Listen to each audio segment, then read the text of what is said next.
Hello listeners, Jordan here. I just want to let you know that you can listen to Nighttime early and ad-free on Amazon Music. Include it with Prime.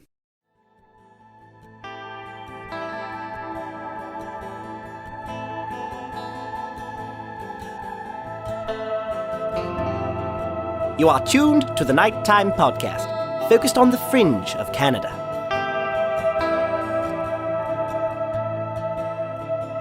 As the host of a show that provides a significant amount of coverage to Canada's darkest and sometimes most hopeless events, I make a point to, whenever possible, direct the show's attention towards a story that has potential to do some good. Tonight is one example. Very shortly, we'll be joined by a man who has spent the last 5 months on a desperate search for his missing daughter.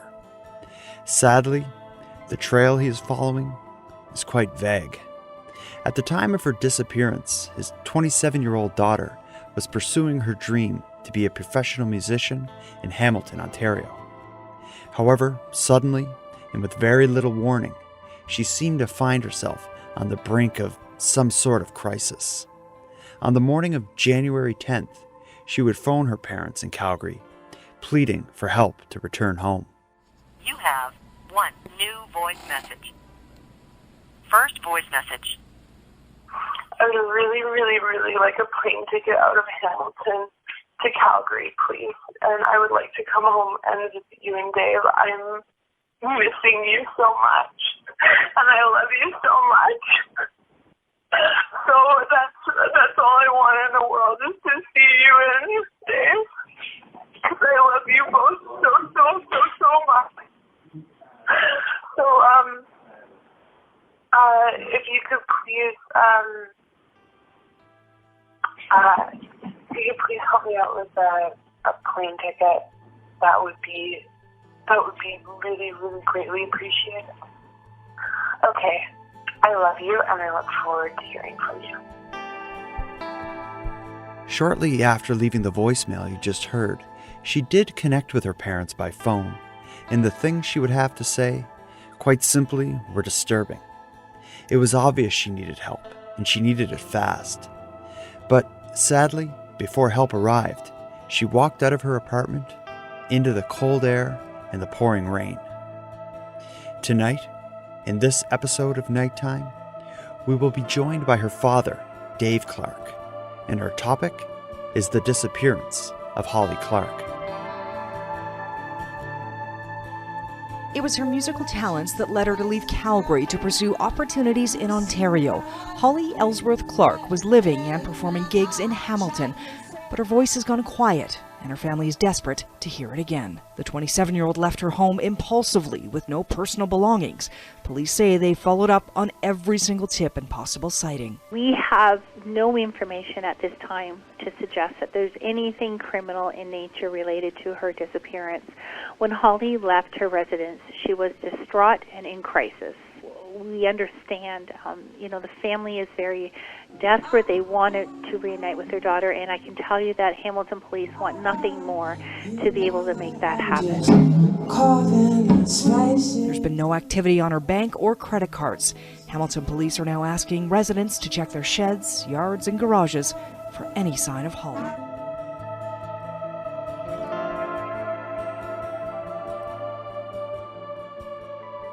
So we'll start with it with an introduction. So Dave, why don't you tell my listeners a little bit about yourself and like who you are, why you're here talking to me. So just give a bit of background. Well, I'm here talking to you because Holly, my daughter, went missing, and because I care about her and I just don't want to let it go. And I owe her, as much effort as I can put out to try to find her. Basically, that's why I'm here. I don't know what else you want to know about me. I'm a carpenter these days. That's what I've been doing for the last 15 years or so. We're based in Calgary. And I understand you've been in Calgary since Holly's been born. Like, she was raised in Calgary. We moved there when she was about 3. I used to be a teacher in Newfoundland. I taught adults after the fishery closed down, and I could see that was coming to an end. And I came off to Calgary, pursued an academic career in drama, if you could believe that, and Wow. then realized that I didn't really want to move my kids again. And so I went back to something that I'd always been doing. It's been like 3 or 4 generations of carpenters in the family. So, Oh wow. Yeah, tell me a bit about Holly growing up. Like what kind of kid was she? What were her interests? Maybe walk me through like her childhood. Holly was she was kind of like a changeling in the family. She was extremely outgoing and open and warm and lively, and the rest of the family would be very shy and tentative to get to know people and whatnot. But Holly would approach people without any hesitation and find out what she wanted to find out and introduce herself. We were sitting on a beach, such as we have here in Alberta, which is it's actually an old mine shaft that's filled with water. It's a great story, and we found out the information about it because Holly, at the age of, I don't know, 5, 6, we were sitting there on the beach thinking about going for a swim, and there was a guy sitting out on a rock, and she waded out onto the rock and had a long conversation with him, and came back and told us the whole story of this pond and how it had been created. And And that must have stuck with her through life because I've seen video of her performances on stage, and she certainly wasn't shy as a musician. No. At that point, she had a lot of experience sort of quelling her anxiety because as a wrestler, it's one of the most intimidating things you can do is to go out and face one other person, with just yourself. And so she had a lot of experience with that. But in addition, she pushed herself past any kind of fear that she had. Yeah, tell me a bit about her wrestling background. Was this something she did in high school, and when was this that she was involved in wrestling? Well, my oldest daughter, Kate, knew that I wrestled, and she asked me to come and coach her team. So I did, and Holly was the youngest child, and she just wanted to come along. So she came along, and I guess ultimately, because she really worked really hard, she became sort of the star in the family. And I believe Holly's interest in wrestling kind of preceded her interest in music. Am I getting that right as far as following her hobbies? Well, we had instruments around the house. I tried to play the mandolin at one point because I really liked the sound. I played the guitar, but she always was drawn to the instruments and sort of played with them as a child. But no, she had a long, successful wrestling career before I heard her play anything.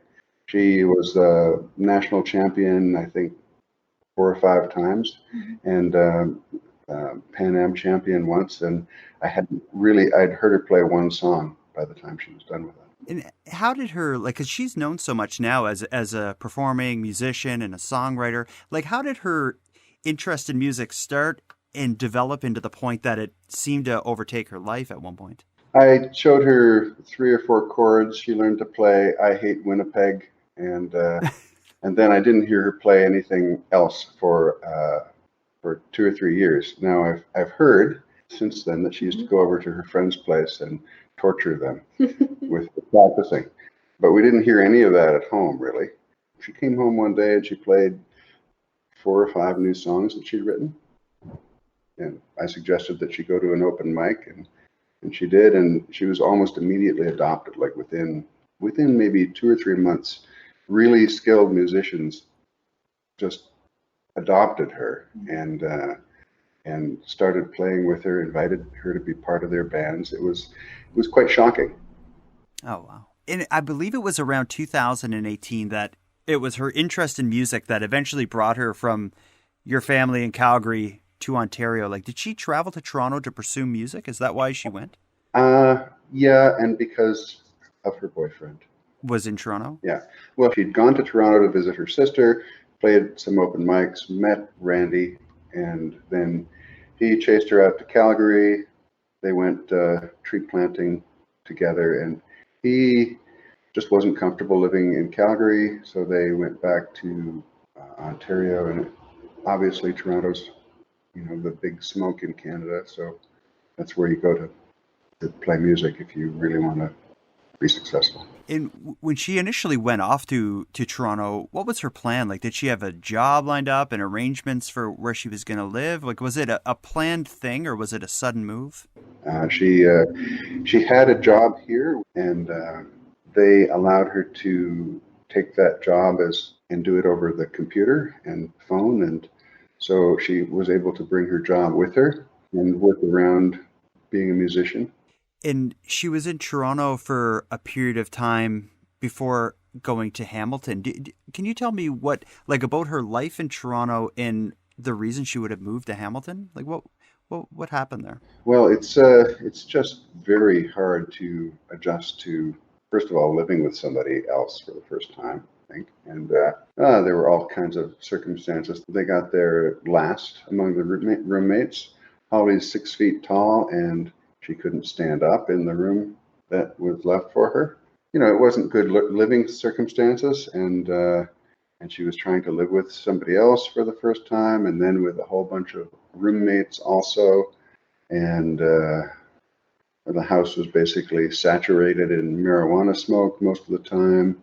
And I think that she felt that her band, they got together, a 3-piece band, and it was making very good music. They were making excellent music. But her boyfriend, Randy, was younger, and, and just normal things for a young man who's not really, who hasn't found himself yet, basically. Ultimately, they broke up, and the band broke up. So I think, which probably bothered her as much as anything. So she moved. Yeah. And so when the band broke up, that freed her to leave for Hamilton. Am I following that right? Well, and Holly came home for a while, and then her drummer, Andrew, painted a picture of Hamilton as a great place to be. And they went back to Hamilton. And she really liked Andrew, and I guess maybe she really liked him more than he really liked her, or he wasn't honest about it or something. I don't know what the deal was, but she was under the impression that there was a relationship forming there. It didn't form, and that led to a lot of grief on her part. In her move to Hamilton, I guess, was a lot like Toronto, where she had a place to stay and was working her job remotely. Is that what freed her up to go there? Yeah, again, she still had the job, but I think that ultimately was also part of the challenge for her, was that she was isolated all the time. She went to Hamilton and she knew Andrew, and that was it. And then she was working, but she wasn't going to a job. So she was spending an awful lot of time alone or with people she sort of casually met in coffee shops and the venues that she played at. So I understand, like, for instance, within the last venue that we know she played at, she introduced herself as being new to Hamilton. She was reaching out and trying to meet new people all the time, and probably put her in a very vulnerable position to be doing that. Yeah. And how long exactly was she in Hamilton before her disappearance? Just 3 months. When she first arrived in Hamilton, was it to move in with Andrew, or where was she living initially when she showed up there?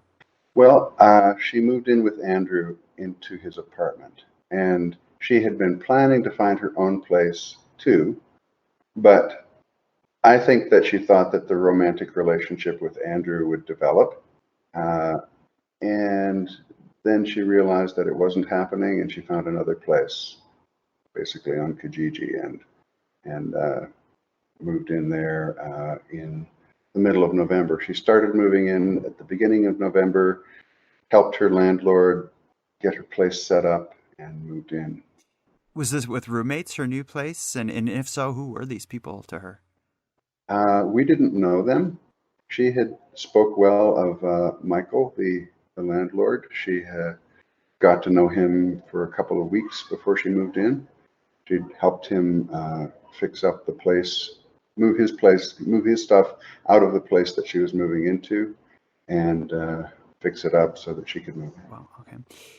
And when she was there, were you in regular contact with her? Like, was this something where like, I know every family's, as far as contact, is different, but were you and Holly in contact often? Well, yeah, she had family on the phone or texting, every day or two, basically. So we were in contact with her a lot. Leading up to her disappearance, did you sense anything beyond just maybe loneliness or, some subtle sorrow? Like, did you feel there was a difference in her at this point? She had some extreme anxiety a year before, not a year before then, it would have been in December of the previous year. She'd had some extreme anxiety living in the place that she had been, where she had to tilt her head to one side. And she felt that one of her roommates was gaslighting her and hostile toward her. And she had a panic attack. I understand that's how it was diagnosed by people that we talked to about it. And she felt that her roommate was poisoning her.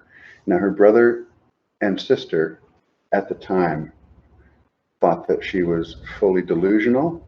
So my initial response, like a year prior to when she went missing, was that she'd had a schizophrenic episode. But I talked to psychologists, and their opinion was that if it had been a schizophrenic episode, then it would have started happening more frequently, and nothing had happened. So we had been keeping an eye on her for a year, keeping a really close eye on her for a year. Nothing had happened that we could pin down as anything that was at all a concern, mental health wise. The only thing that was happening in Hamilton was a lot of loneliness, a lot of stress. So we were concerned about her emotional stability, but not her psychological stability at that point. Now, Dave, when I'm reading about Holly's story, it seems like things really take a turn just days before she went missing. I believe on the evening of January 9th, going into January 10th.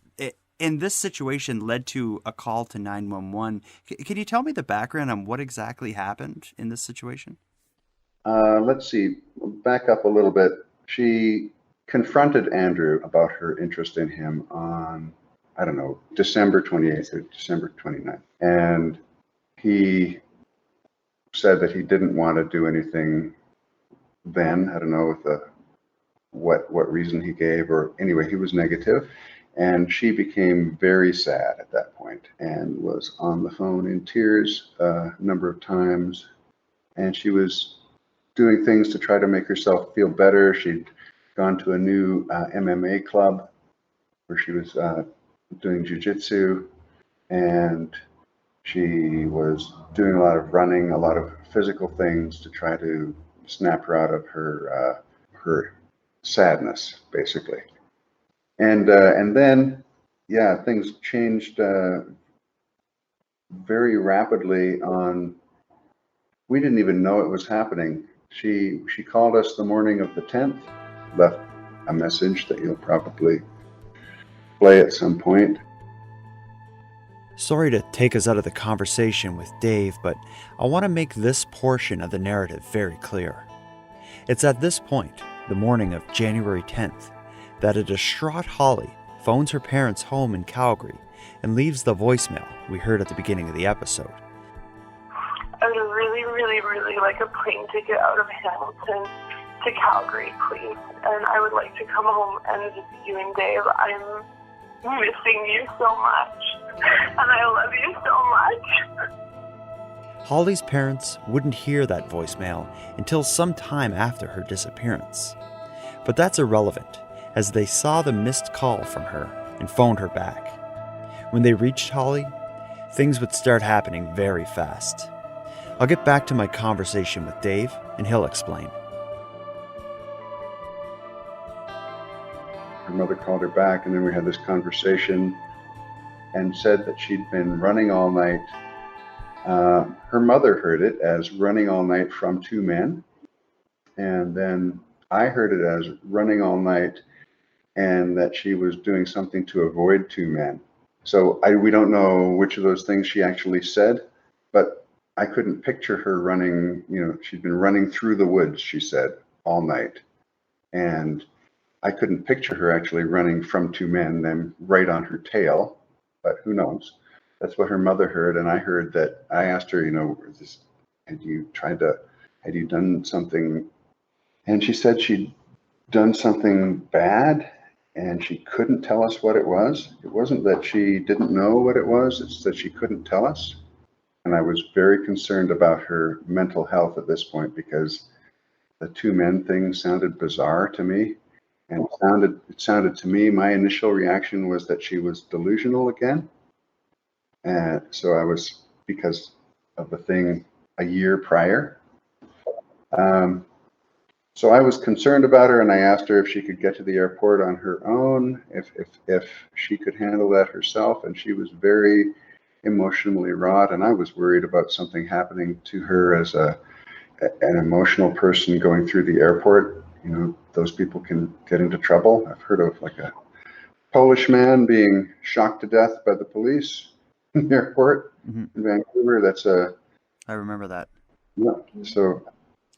And in these calls, like you had mentioned her going to the airport. Was she asking you to get her home, or were you encouraging her to come home to Calgary? We had been encouraging her to come home for a week since her confrontation with Andrew, and she was so sad. She had no reason at all to be in Hamilton anymore. So we were encouraging her to come home, and she was saying that she wanted to stay and try to make it work there because she just, it's the kind of thing where you don't want to back up. You don't want to. Mm-hmm.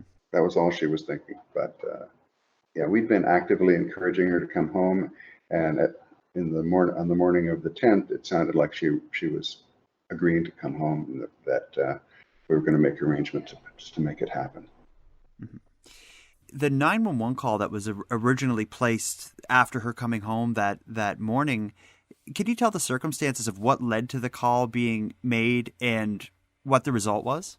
Yeah, it was actually the afternoon of the 10th that the call was made, or afternoon or evening, and it was made by my son. So my daughter went out to see her, and now she's telling us that Holly was extremely emotional and Kate did not think that Holly was thinking clearly, that she was acting normally. And she couldn't get Holly to trust her or agree to come with her. And at least that was Kate's perception of it. And Holly, her legs were extremely sore. She had been running, at least. She definitely was afraid of someone. But we didn't really appreciate the gravity of that until later. Holly got Kate so anxious that Kate had to leave, and she called her brother, and we also talked to him and asked him to go out to see her. He had been in Chicago the day before. He'd flown into Toronto. He got off plane, got on a bus, headed to Hamilton, and went to see his sister. Normally she would pick him up from the bus station, didn't pick him up, so he walked for an hour or something to get to her place. He was let into the house, but then he stood outside her door, which was locked, and asked her to come out, and she would not open the door, and he left ultimately in frustration, and then we asked him to go back. He called us after that. We asked him to go back. He went back, and on the way back called the police. So he made the 911 call. Police arrived, then she reassured them through the door, finally, that she was all right. And the police asked him if he thought that she was in immediate danger to herself or others. He said no, not really understanding that would be it. And they said, well, that's all we can do. And so they didn't actually even see Holly or see inside her apartment, and they left. And you had mentioned the phone calls that yourself and Holly's mom had with Holly talking about, her night and whether it was men chasing her or her avoiding them or whatnot. Was this the last phone call that anyone from your family had with her, or were you in touch after that? No, we had more calls that evening. We heard from someone associated with the house who's not actually a tenant there. She's a girlfriend of a tenant and maybe the former girlfriend of the landlord. We don't really know exactly what the relationship is. But anyway, we heard from her that Holly had broken the window, and she made it seem very mysterious. Holly had broken the window, that she'd just broken the window for some reason. And so Holly was nuts. And but then she said that it's okay. We're a very accepting place here, and Holly's not the only one with anxiety issues. And we've asked a friend to take care of her, and a friend is being with her tonight. And so don't worry, we're taking care of the situation. And so we started making plans to come out to find Holly, but we were reassured by this person, Tina, that a friend was with Holly. And in fact, it was just a roommate that Holly barely knew. So I had had a call with Holly in the evening, or a couple of calls, and had spoken to the friend, again, who was not a friend, but just a roommate. But again, she gave me the impression that she was a friend, and maybe that was just the impression that I got because of what Tina had said. But anyway, I asked her to make sure that Holly got some sleep. And then the next day, I got a text from Tina saying that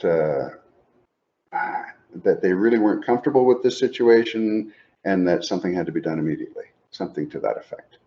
And so I called Holly immediately and told her I was coming to get her. And she said, okay. But she seemed to want to end the conversation. And so she hung up the phone. I don't know if it was 4:09, whatever. And 9 minutes later, she's out the door, and that's the last she was seen at that house. So you had spoke to her just minutes before she went missing by the sounds of it. Like, when did you learn that she had left and was unaccounted for? Like, how did you find out that the situation had advanced to this point? I called her a number of times immediately after that, and got nothing. So I became very anxious and contacted Caleb again, and he went back. So he was back maybe 2 hours later. He was finally back there, and nothing had been done.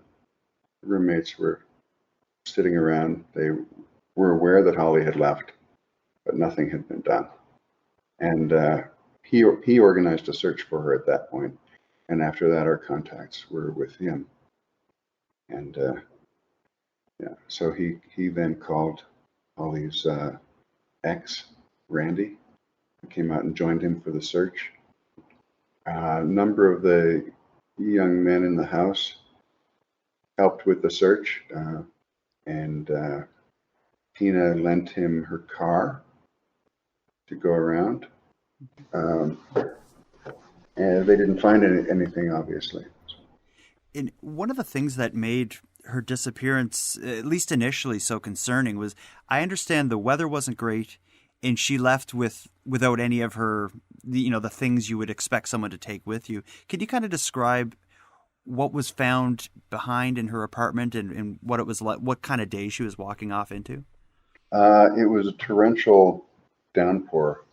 I called and talked to Caleb and Randy. I had talked to them that evening, and they didn't think that it was the kind of situation where somebody would be in danger of hypothermia, but it wasn't warm and it was extremely wet.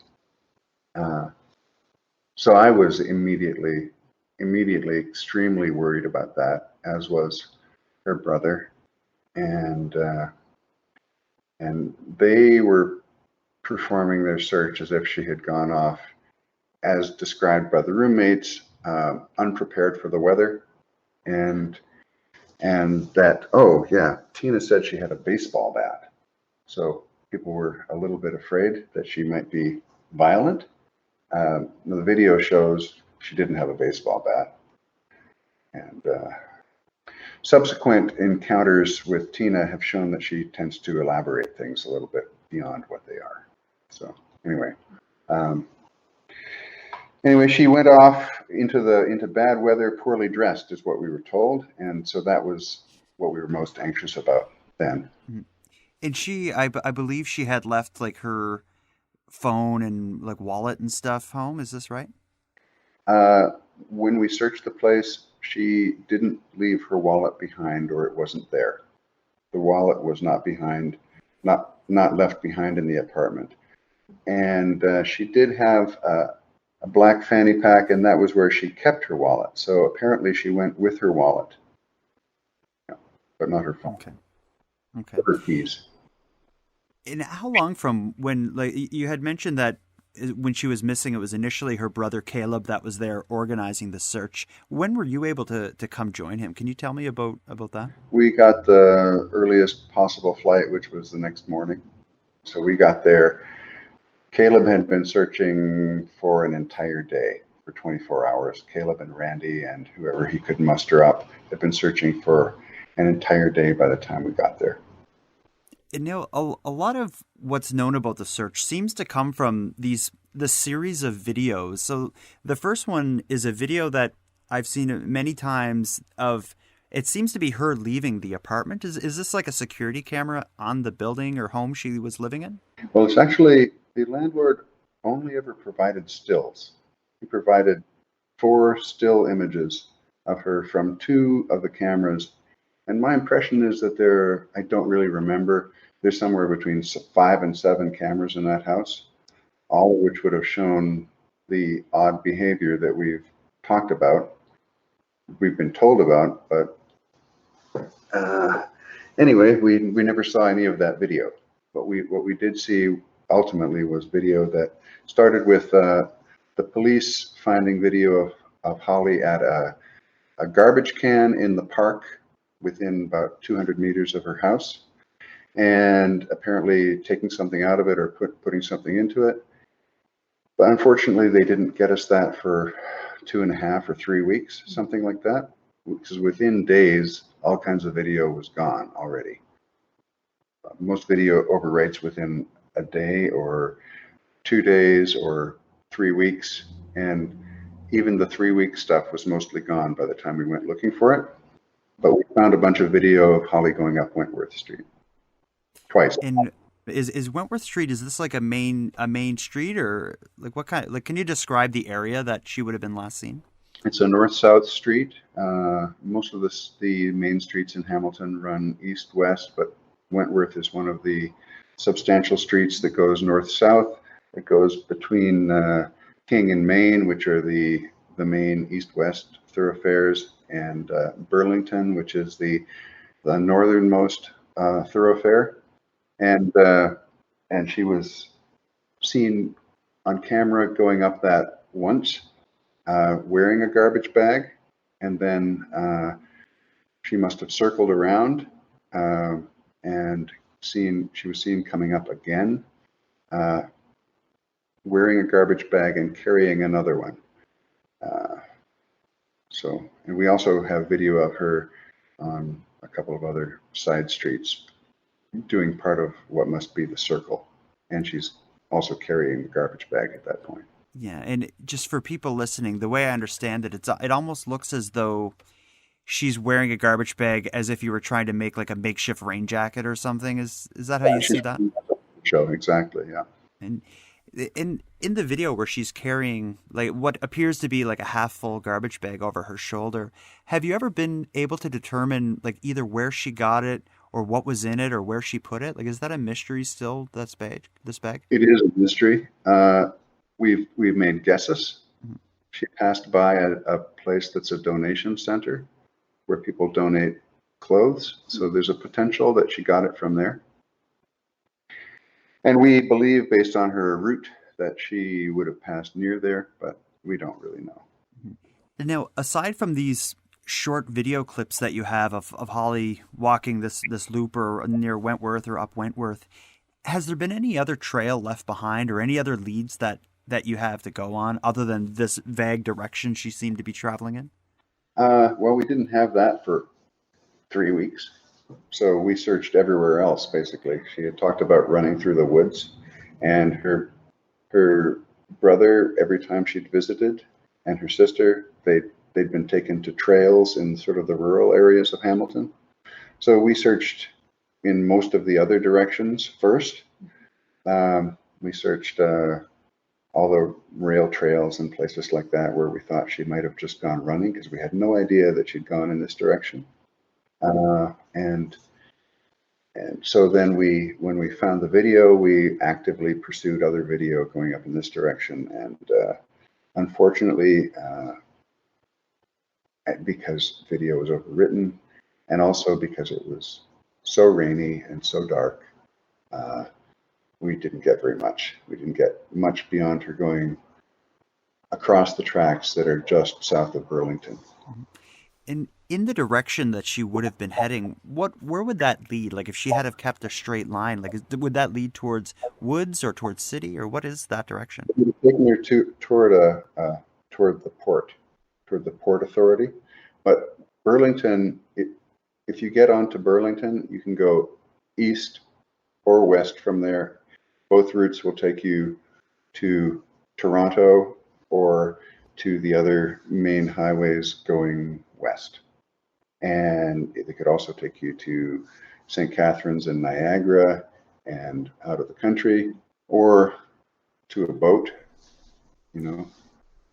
or to somebody's car where you get picked up and disappear. Mm-hmm. And that kind of leads me to the idea of, like, in a story like this where there's so much mystery and so little kind of fact to point you in one direction or another, has there been any major theories that you've been following that you think may be credible? Like, can you talk through what you believe are the most likely paths that she may have taken?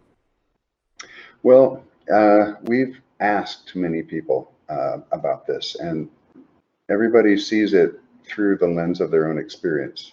So people who have experience with human trafficking, and they hear about the two men that she says were chasing her, and if they know anything about Hamilton also, they're very concerned about her having been abducted and trafficked.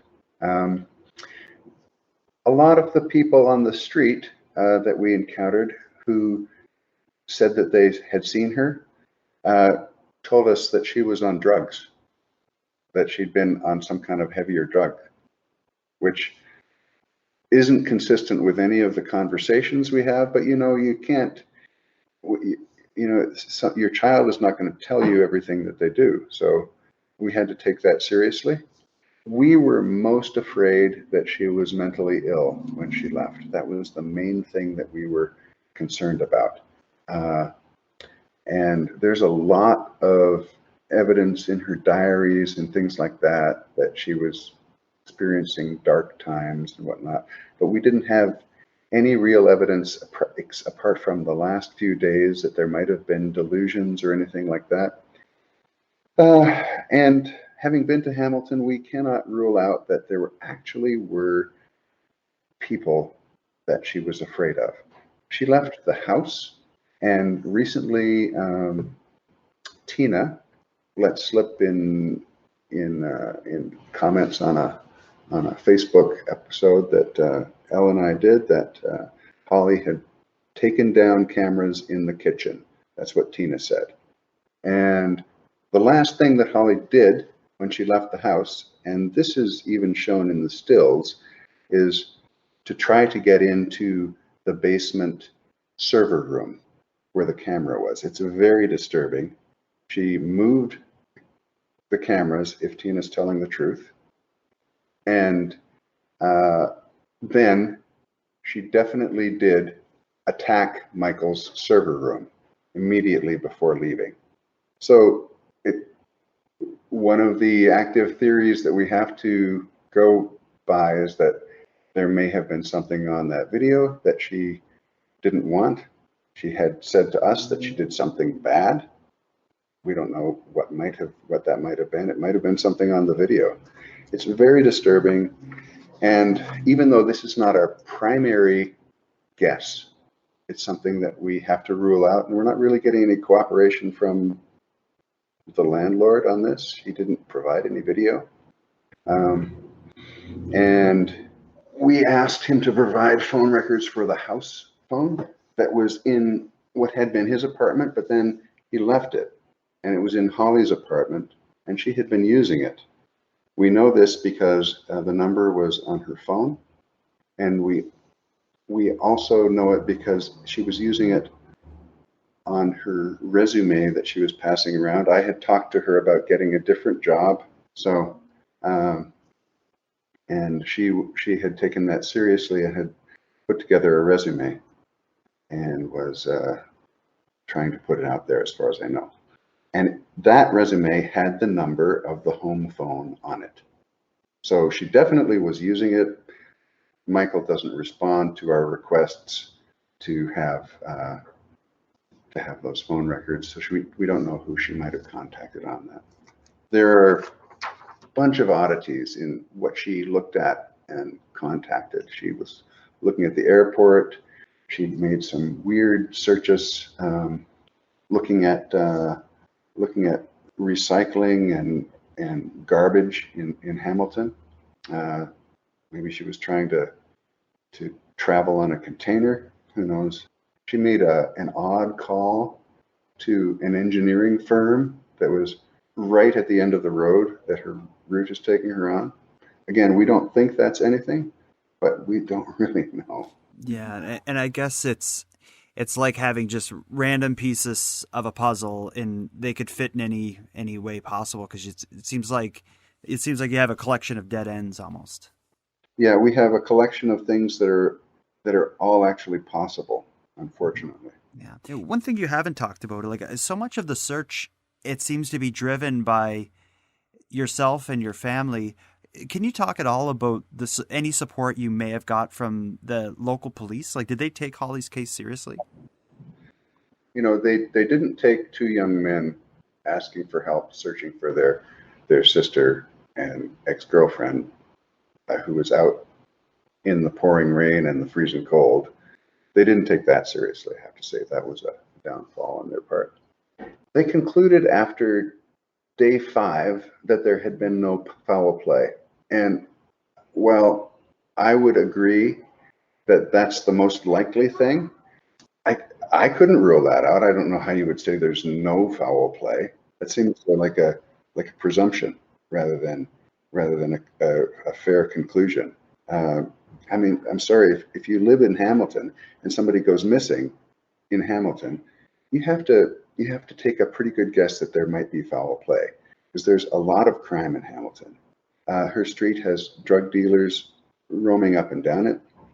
3 or 4 blocks away is a site where there's active human trafficking and prostitution. And you have to take those things seriously. And I don't really feel that they were taken seriously. So in that regard, the police have gone out to many places where we've had tips. They worked very hard at that. But there seem to be 2 directions that the police are pulled. One is being as helpful as they can when there's something that they're offered. But the other direction is, you know, just being really busy and wanting to make this thing a non-foul play situation so that they don't have to pursue evidence at that level. You know, if you can say that somebody is a prostitute or a drug dealer or a drug user, it's like they can then speculate that they don't need to follow the evidence as carefully as you would if somebody had been abducted or killed, you know, and I'm not really sure why that is, but that's the way the police, I think, in the country work. We do appreciate, we have some very good people that we've worked with, and we do appreciate that they attend all the tips that we're given, that they show up for those, and they, they take those things seriously, and we definitely know that they want the best for Holly. Now, since Holly's disappearance, it seems, at least publicly, the most notable tip or lead was a video that surfaced showing what appears to be a young woman that resembles Holly in early February. Can you talk about how this video came to your attention and your thoughts on if that shows Holly walking past her own missing persons poster? Well, it was like hundreds of tips that we've gotten. We were sitting having breakfast, and a tip came in asking if we knew Holly and what she looked like and whatnot, and said yes. And it was nothing in particular, but then she sent a video, and this was the first video that we'd had where somebody said, "I think I've seen your daughter," where we had to believe it. And it really, really looks like Holly, except we don't have a face. There are a number of things that are distinctive about Holly. She's large. She's tall. She has massive thighs from her wrestling. They're very strong. She's got a particular kind of gait with a little bit of a limp. She has had, at that point anyway, long and curly reddish hair. So all of these things this person had. There were a lot of things that led us to believe it was Holly. And then we have the eyewitnesses' reason for calling us and for looking for this video was that this woman walked within 10 feet of her and thought, I think that's Holly. And then pursued the video, sent it to us, and it really, really looks like her. And this video was, just so I understand, was taken about a month after she was last seen. And was it also shot in and around the area she was living? It was very close. It was on February 3rd, and it was very close to the place that she was sighted going up Wentworth. It would have been on a street going across that ultimately goes across Wentworth there, within a few blocks of it. And so this just came to you as like a random phone call or message or whatnot. Are you hearing from people with like tips or like comments a lot? Is this something where you're reacting to tips being sent to you? Can you talk a bit about things you would have received? We were really actively canvassing for video from January the 11th when this tip came in. And then we saw the video and we pursued it, and we found a whole bunch of other videos showing some of this woman's path. But also people have been all the way along. They've been sending in hundreds. How many tips? Thousands? 1,600 Wow. tips. And most of them are people who look a little bit like Holly. Mostly, that's the tips that we get. We've had tips where somebody had seen her, again, in the very same area. There's a track that runs along just north of Barton. People saw her there fairly frequently. And at one point we had a dog down there, and both times, I'm not sure how much confidence I have in these dogs, but both times they picked up what seemed to be her scent. We had Holly's clothes, and they seemed to pick up her scent down there. So again, I don't know what that means in this case, because the police dogs definitely are not trained to do that. The other dog, though, should have been actually trained to do that. So we had a bunch of stuff that led us to believe that she was right in a very small area in Hamilton, and we spent an enormous amount of effort canvassing there and just driving around there and trying to be there at every hour of the day, and we really came up with nothing, fortunately. And I understand that very recently there was I wouldn't say a tip, but there was information you received that created a large buzz amongst your family and the investigators. Can you tell me a little bit about the ransom demand? I think it was just 2 or 3 days ago, we had a ransom demand from somebody who said that his men had taken Holly, and now, 3 months later, he wants $7,000 for her. And Al was negotiating with him and asked for proof of life. He said she was hours away, she was miles away, and that he'd need $500 to make the trip to get proof of life. And then he said he'd need $200. And so it was funny in a way, but the police really helped out in that case. The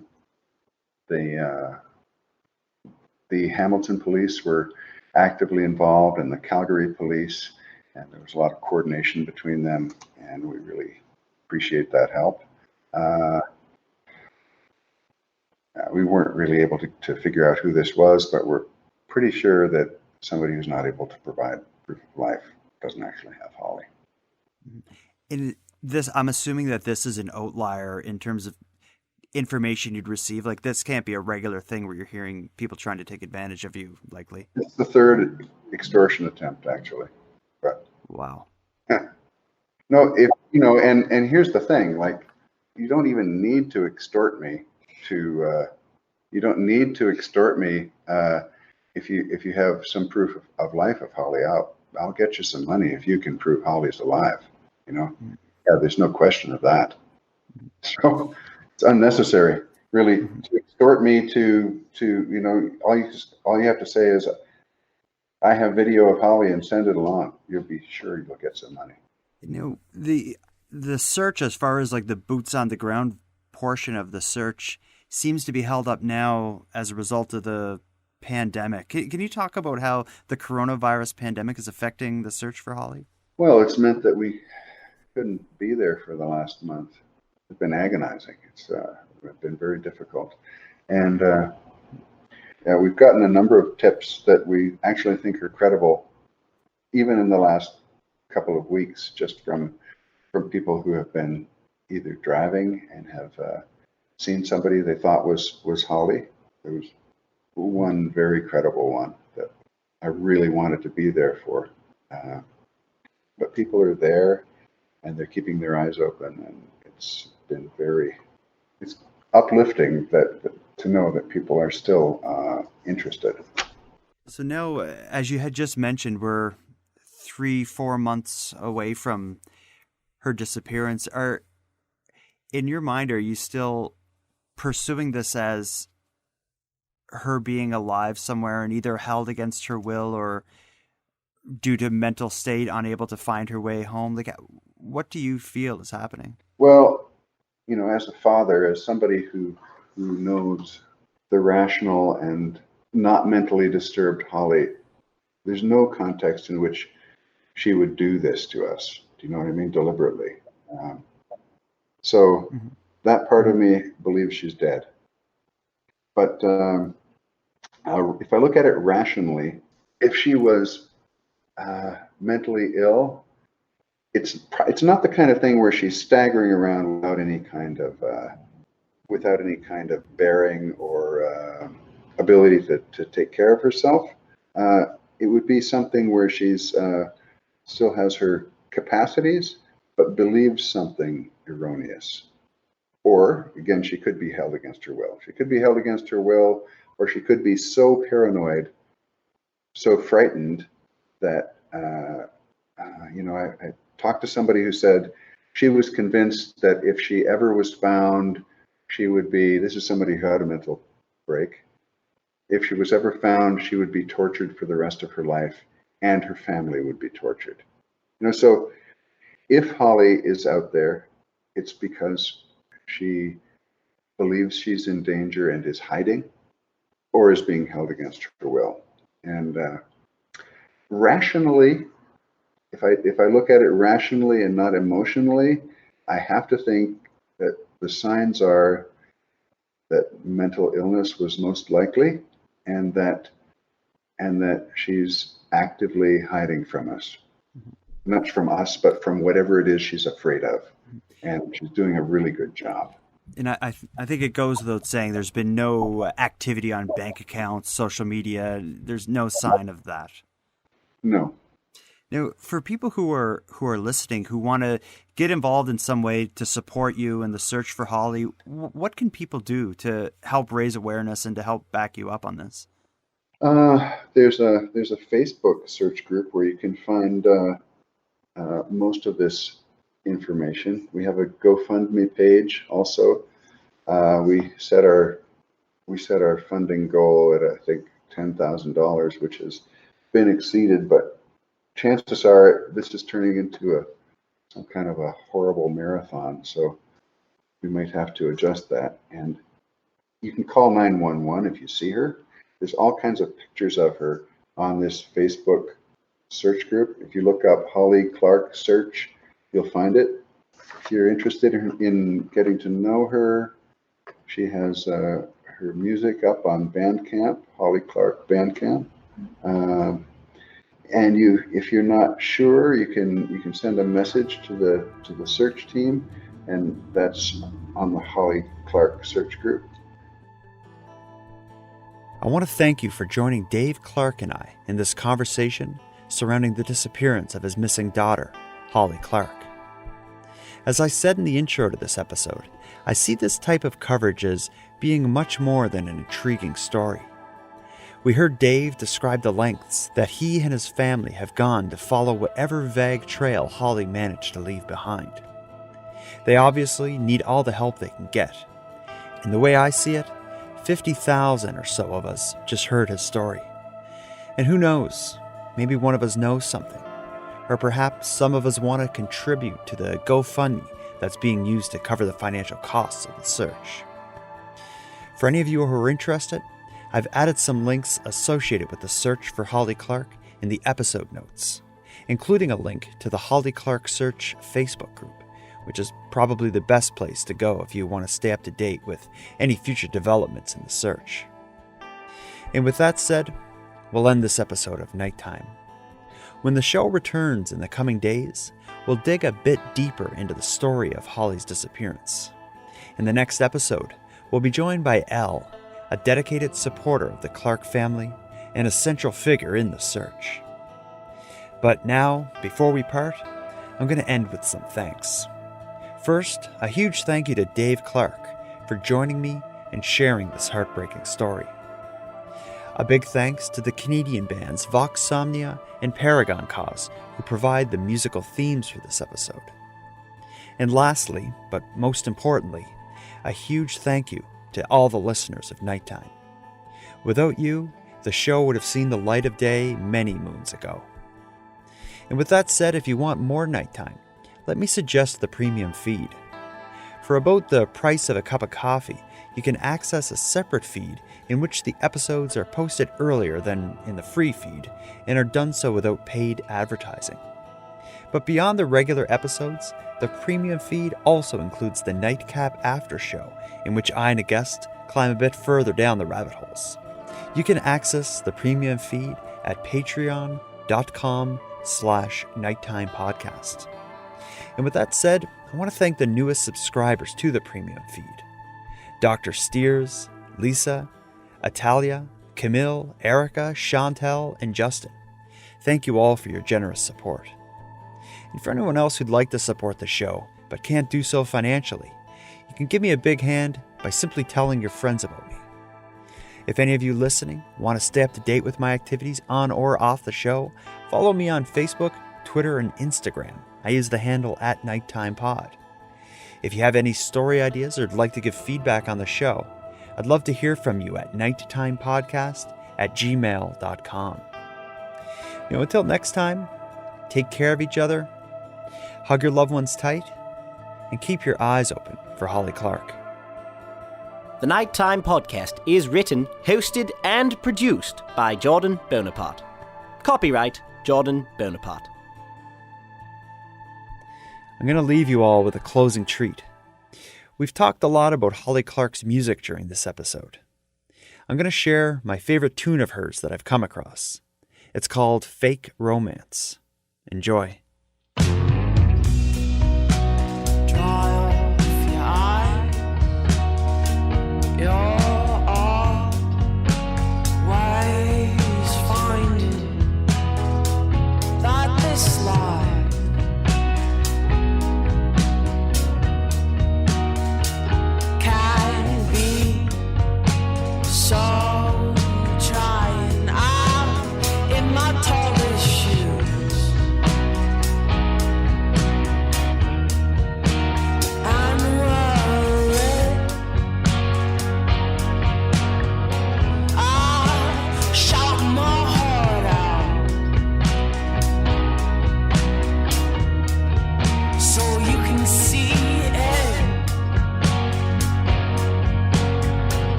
Off your tongue.